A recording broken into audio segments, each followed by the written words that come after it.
Hello and welcome to the Digital Adoption Show. My name is Kevin McArdle and I'm the Director of U.S. Sales at WhatFix. And I'm really excited today to speak with Ian Cook, who is a sought-after speaker and thought leader in the area of people analytics. Ian, welcome to the show. Thanks for having us, Kevin. It's a pleasure to be here. Well, before we kick it off, if you could just make a quick introduction to the audience and tell them a little bit about who you are. Yeah, for sure. Happy to do that. So, spent my career focusing on the people side of business. Really got early on interested in how teams work, how organizations work.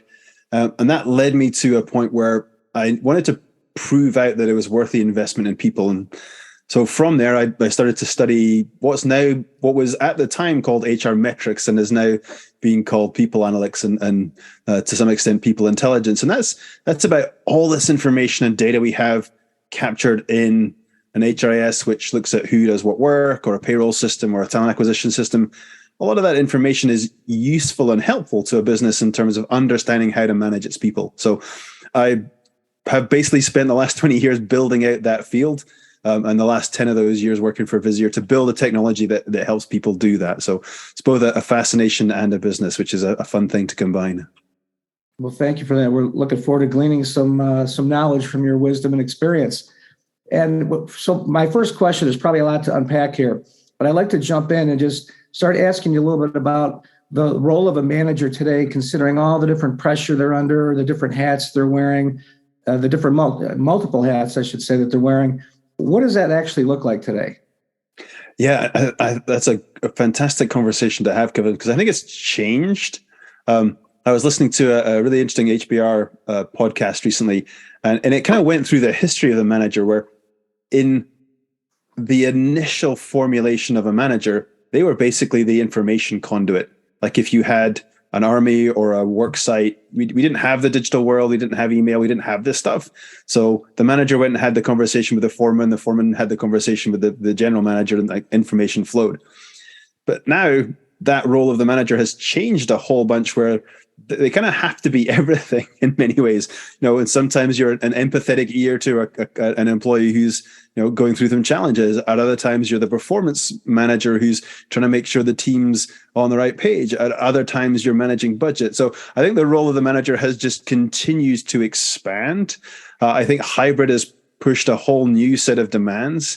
And then the pressures in business to both move fast, innovate, and perform have just really kind of centered around challenges for that people manager. Like it almost becomes an overwhelming, unmanageable kind of a set of expectations. And they're so crucial because they form that key connection between a person and the business and what gets done. So, it's evolved a lot from times gone by, and changed a lot in times gone by. And right now it feels like it's a bit of a crucible because of, so many expectations, so many challenges, and so little time, basically. I know exactly what you're talking about with some of those different roles. Like sometimes you have to have the head of, you're the parent.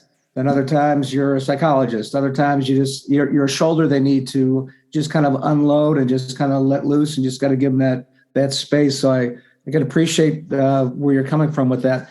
Interestingly enough, over the different things I've heard and read about, there's different trends that are taking place. You kind of intimated that with the comment you made. Now, one of the ones that I've heard of recently is where companies are separating people management from task management. Can you talk a little bit about that, and what role is that playing today? It's a good observation. I think there's a few organizations, sometimes driven by the kind of business they're in, sometimes driven by the pressures that we're seeing, that are trying to rethink the role of a manager. They're understanding that it spans a bunch of different activities. Trying to put all of that onto one person is too much. So some organizations are switching to this approach where an individual runs the project or the daily flow of work. What are the tasks? Who's doing them? How are they coordinated? Where are we at? Are we going to get things done on time? Like, software, anything that runs on an agile sprint-based world, that's often the case. What is not included in that role is the conversations around relationship with the business, compensation, development opportunities, growth, aspirations and mentoring.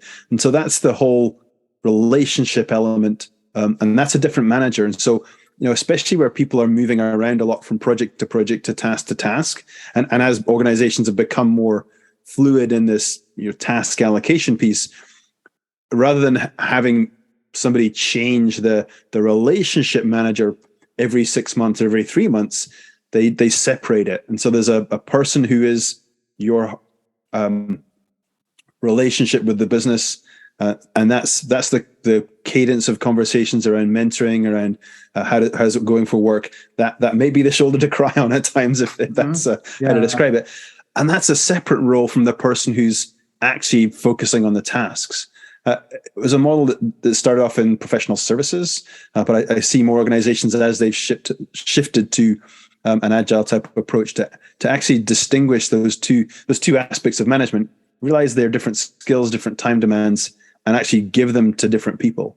And that doesn't mean you double up on management. It means you still maintain an appropriate balance. Because if you're focusing tasks, you can likely handle more than if you have the full thing. So I don't think you're adding to the management load. You're just being more intentional and careful about how you actually run it inside your business. So companies that are going in that direction or are thinking about going in that direction, it sounds like it's a structural, not necessarily from a headcount perspective, but it feels, or at least sounds like from what I'm hearing, that this is really a structural change compared to the legacy way that things have always been done. So companies that are going down that path, what are some of the things that they need to consider so that, it's not just the next shiny object that they're trying to, reform the company, but that they're actually making an impact in a positive way? Yeah. So I think the key things to consider would be like, why is this right for your business? When you have very stable work groups that are doing a similar kind of task, and that is fairly consistent over time, it probably doesn't make sense. At that point, the creating a group of 10 around a supervisor, it probably makes sense. But as we know, and as we kind of see in a lot of the data, the interest in employees now isn't to do the same job for 10 years. In fact, it's 6 months, 18 months in, 24 months, and it's like, where's my next challenge?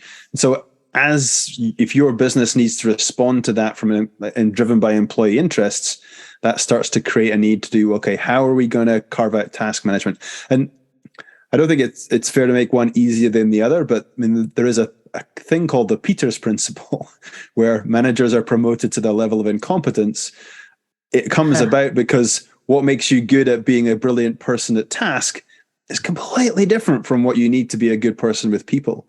So that's the other thing that I need to think about is like, okay, so who have we got that can manage task? How's that going to work? How do we get the task stuff done? I'm always, business first. And then layering in, well, what are those distinctive capabilities that make somebody a good, relationship manager? How many of those people would we need? So I would, again, you're going to be changing things as you go. So keeping track on task and keeping the output piece going makes sense to me. And then layering in, this is who you go to. This is how often you meet. This is how the kind of conversation that they have would be the way to start making that shift. So you don't stop the bus and kind of reshuffle everything in a gigantic change. You take some of those, when you want to have a conversation about career, it's not your task leader, it's your people leader or relationship leader, however you want to categorize that. So introducing that as another layer for me would be the way to actually start making that shift, and then making sure you're putting the right people with the right skills, with again their own growth opportunities and such like around that. So you're optimizing for what people are really good at, as opposed to often management positions are, we put up with a person who's not so great with people because they get the job done, and adapt to that, or we like the person who's really good with people, but we kind of tolerate the fact that they're maybe only at 90% of target, as opposed to 100%. So, really trying to optimize is the intent isn't to do less. It's actually to work out how we do it better.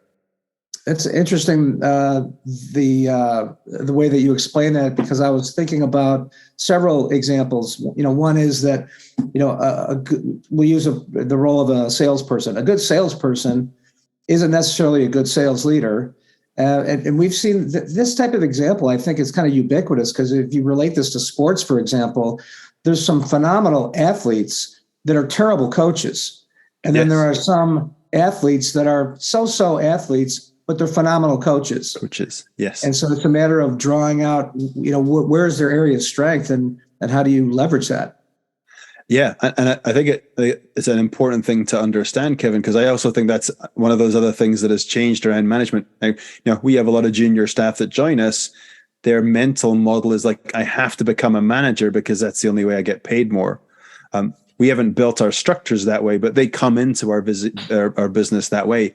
And in reality, the star musician, the star sports person, they can be earning more than the people who are managing them because of their performance. And so businesses need to start thinking that way. Management shouldn't be the only path to earning more money, but management skills should be valued for what they are. And recognizing that, management is not doing more of what you are good at. It's doing something completely different. So that really kind of touches on the people management versus the task management trend that I was asking about. Are there any other trends that are, prevalent right now that you're seeing? Yeah, hybrid is definitely pushing a key trend to help augment managers. And we're in the people data space, so clearly of interest to us.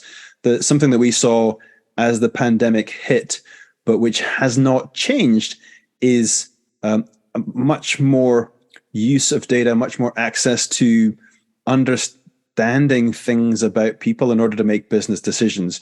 As the economic slowdown is, taking hold and looking to be potentially increasingly more severe, organizations they needed it as the pandemic hit. They've needed it as people work from home. They're now needing it to deal with another shift in the economic cycle. So we're seeing organizations do a lot more, not to just get name and address to managers, but actually get information that helps them understand their team. A simple example is things like experience. There was another recent, I think it was a Wall Street Journal article.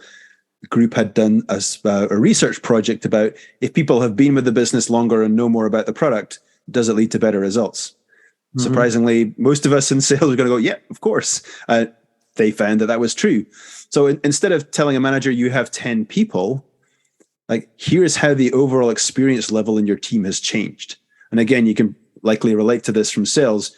You expect quota from the sales group that have been together for 3 years. Everybody's learned the product, learned the cycle, they know a deal. So you'd expect them all to hit quota. You wouldn't expect quota from a group of 10 people where they're all got 2 months of tenure. And so shifting that notion to help the manager think through, how am I going to get my job done, by providing insight that says, you have an experienced, connected, totally rocking team. You should be knocking it out of the park. Or actually, due to movement, and it can be internal movement, it doesn't have to be resignations, etc. But due to movement, you've had some disruption in your team. Your overall horsepower has probably gone down 10, 15%. Take that into account as you're building your plans, understanding where you focus, looking at learning, looking at growth, looking at pairing up people to rebuild to full capacity. So it's a relatively simple idea, but I think managers intuitively have that in their minds, being able to use the data to make it more clear, more focused, ideas to help move that forward, I think is one of those, again, how do we actually help managers not have to do it all on their own kind of thing? So based on, this particular area that we're touching on right now, managers have a lot of different responsibilities, a lot of plates that they're spinning. And you had touched on a little bit ago, hybrid. So, considering you have companies that are in a hybrid mode where sometimes they're at home, sometimes they're remote, or some companies are purely remote and some companies are back to the office. So what role does digital play in all of this? Yeah, I think the digital is here to stay. I think that's one of the, most people I'm sure will have heard and read, the pandemic accelerated our shift to digital.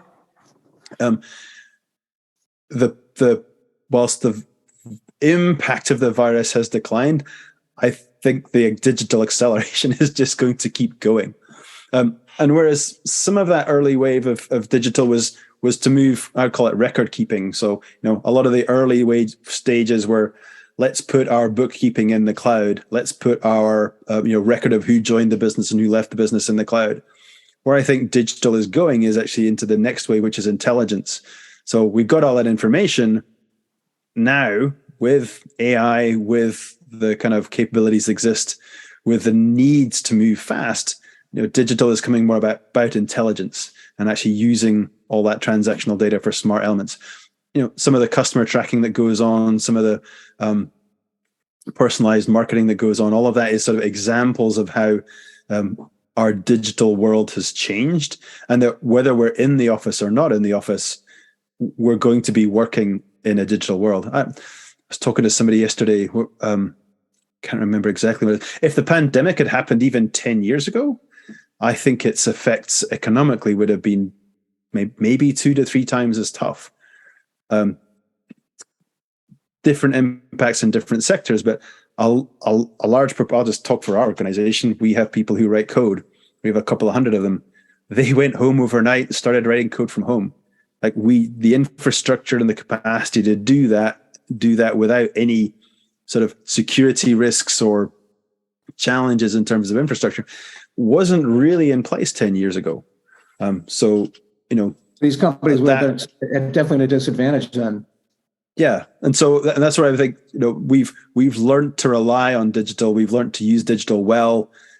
It's opened up a lot of opportunities. It's opened up a lot of productivity. Like it's helped businesses do better. So I don't see it going away in any way at all. I think we're just going to kind of deepen our reliance on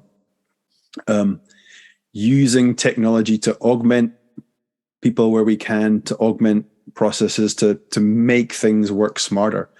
Exciting. I mean, it's sort of why I do the work I do. I don't see digital as separate to people. I actually think digital's got an amazing opportunity to really help people. So I'm very excited by it that way. It sounds like the technology, digital specifically, since we're talking about that, is really able to help managers draw correlations or conclusions to things that they may not even been looking for in the first place. Yeah, totally. I mean, let's give you sort of some tangible examples. Going back to that notion, as a manager, a core concern when I had teams was, do I have the people I need doing the things I need to get to my goals? One of the things that affects that, we all know, is resignation, people leaving the organization.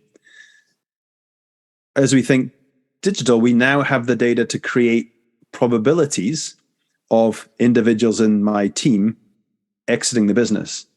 And we can't necessarily predict exactly what would make them stay. It's not that simple. People aren't that clear, but we can get a good sort of understanding of who is likely to leave next. And when a manager has that information, I mean, they're having that conversation with HR, maybe they're thinking about it, maybe they're not. But when they have a good basis for, here's a list of people who might leave, the first question is, do you care? If you don't care, that's fine. But if there's people on that list, you think, oh, wow, if I lose that person, it's going to have an effect on the business. Then it just triggers that opportunity to have the conversation. And she says, oh, there is good evidence for this. There's a future negative impact if the event comes about. I'm in a position to start taking action to change that. Because it is, if you get ahead of it, it is really it's really possible to help somebody stay with your business. Half the time it's just paying attention to the fact and having the conversation. And that's where I say this, whilst that's a digital process, I'm taking data, I'm running it through some algorithms, I'm coming up with a probability. That's a digital process. It leads to a human process, which is like, just want to check in. How are you feeling about work? Are you feeling challenged? Are you feeling motivated? You're excited about where you're going? I'd love to have that conversation with you over coffee. Just want to explore whether we really like having you in our work environment. We want to make sure that your work environment is also, aligned to where you're going. That's the start of the conversation. And sometimes that conversation, it doesn't pan out, but often that conversation, like, oh, you do actually want me to stay. I just thought you were completely ambivalent and didn't care. And just that simple aspect of showing that you're interested and you do have an intent for that person to stay and you're prepared to make changes around that will keep the employee. And it's worth across the population, that's worth many millions. In circumstances, it can be worth a lot of money in its own. I think that's a great transition point to bring up the idea of surveys.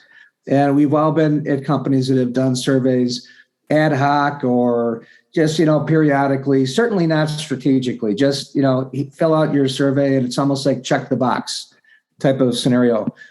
So how can companies, get better at gaining these insights from what the employees are trying to tell them? Maybe not overtly, but how can they get better at getting that insight and then actually making that actionable where they can actually, make the place better in terms of whatever it is the employees are trying to tell them? Yeah, I love the question, Kevin, because again, I think that's another place where digital starts to help us. So I'm of the generation where those surveys were done on paper. We brought them all back. We coded them into an Excel spreadsheet and we kind of did the math using Excel formulas. And then you forgot about them till the next period, right? Pretty much. Yeah. Wave 2, that's kind of gone online. We're definitely in this wave 3 around the employee listening space where, the technology, some of our partner technologies, they don't do mass surveys. They have an app where after an experience, you can give it a star rating. After an experience, you can talk to your phone. They'll record that on a camera. They'll break that down into positive, negative sentiment. They'll send that to the manager it belongs to. So, one of the pieces around listening has never been more important, but digital allows for that far more focused, immediate, listen to what the person cares about and then respond to what the person cares about. So moving away from this, engagement surveys were often done as a scorekeeping process. We've got to have 70% engagement and then we can say, right, we've been doing our jobs. We check the box and we carry on. Managers get their bonus because of that. That was, for me, it brought people issues into the conversation, but it was mostly as a let's check we're not terrible and then carry on. As you say, we put it in the drawer and forgot about it. What's happening for our leading organizations is they're going to this far more fast cycle, kind of as you expect as a customer. If I went to a hotel and then once a year they asked me if I liked that experience, I wouldn't go back to the hotel. Mm-hmm. So in the same vein, as not that employee is exactly a customer, but that same closed cycle experience of like, I had an experience, I want to tell you about it. I'd like to know A, that I was heard, and B, if anything's going to happen. And just being able to actually close that, ask, respond loop much more quickly. That's where digital is allowing it to happen. Again, you don't have to have somebody push a button to send a survey. It can be triggered by an event. And you can have the technology process the answers and give it just to the people who need to understand it. So you're starting to be able to listen a lot more effectively and in a lot higher frequency at the point where people really care. Again, I think that's a phenomenal step forward. I remember years ago, I saw an interview with Jack Welch, former CEO of GE. And I know, he had a reputation, Neutron Jack, and, getting rid of the bottom 10% and all that. But he really had a very strong focus. He partnered with his head of HR. He really felt that was one of the most important positions in the whole organization. And I remember seeing this interview where he was talking about, and I might get the numbers wrong, but it was a very low percentage, like maybe 35% of employees were considered engaged. And so I don't know if that is, if the parallel or the conclusion that you can draw is that, does that mean apathetic or does that just mean indifferent? Not sure what it means, but it certainly, if there's only 35% engaged, that means that there's 65% that are thinking something else. Yes. How does digital play a role in kind of, increasing the level of engagement, however they're trying to address that? Yeah, it's an interesting stat because I think that statistic has stayed stable for the last 25 years. Yeah. And so where I think, and some of, and again, I think it's a good ambition to try and shift it. the piece that I think digital allows and sort of an employer can access is using technology to help people find the work that they really love. There's two sides to engagement. I've never believed that an employer is responsible for the employee engagement. The employer can create the conditions through which you engage yourself, but some people thrive at work. Some people, work as a thing they do so they can do something else. And so what is occurring now through some of the technologies that are available is this notion of aligning skills with tasks. So instead of having a job, which is a role, which is a kind of a box you sit in, which you describe to somebody at parties, they're actually looking at work as sets of tasks that get offered and fulfilled by people with different skills. So you up somebody's engagement by giving them the choice to opt into new things to do. It's not as chaotic as it sounds, and it's not as simple as it sounds. But again, one of the ways that I see some of the modern technologies on the people side starting to help is more openness about 10% of your work time being on things that are growth or development or change for you. But what is often very disengaging or even neutral people is this notion of just doing the same thing all the time. We're not necessarily wired to change, but we like a little bit of difference. So if there's ways to make that more possible for more people without disrupting the business, for me, that's one of the ways, again, to help lift that connection to work for people. It doesn't get too much the same. Earlier, we were talking about people management versus task management. Is in that environment that you just described, is that where that model might make sense, where it would work, where you have people just focus, it's not your job. Yeah. These are the tasks that you're responsible for. So, and it's an ideal way to frame it, Kevin, because what often happens with the task manager is like, oh, you want to go off and do something different? How am I going to get my job done? Like, there's almost an automatic tension between the interest of the person doing the work and the interest of the person managing the work. Like, we've all met the manager who is the talent hoarder. It's like, none of my people are going anywhere because they know what they're doing. That means I get my number. Like, I'm not going to get them on development. Like, I'm just going to hoard them because that's how I am successful. Whereas when you have a layer that is actually the people focus, it's like, yeah, I can understand you've been doing this for a while. You might be getting bored. How do we find you, how much of difference is required? How do we find you that side project that lets you spread your wings? How do we navigate with the task manager, not this sudden exit, but some kind of ramp off or how do we navigate with a task manager where you're not just doing the work, but you're teaching others to do the work. And that gives you that next level of peace. And again, the task manager often don't think about it because they're staring at the brick wall of, delivery. And we all know how much time and energy and effort that takes. And so that's where having that separate conversation around, if you can hang in to the end of this cycle, it's really going to help the business. But because you've done that, you've earned the right to try something different. And here's how we'll manage it. So, because again, I'm not in the view that the employee gets to do whatever they want, whenever they want.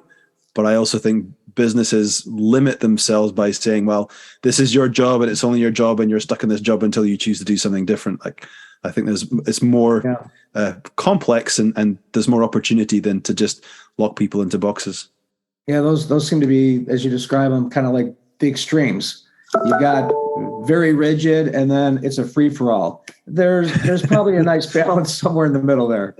Yeah, I'm definitely not an advocate for the free-for-all. No, I mean, there's a few businesses that have nailed it. So I don't know if they still do, but 3M, basically the way that they ran a lot of their research and development was an individual would come up with an idea, they would bid that idea to the business and to their associates, and then the people and the business would then say, yeah, this is a good idea. I'm going to give my talents to it.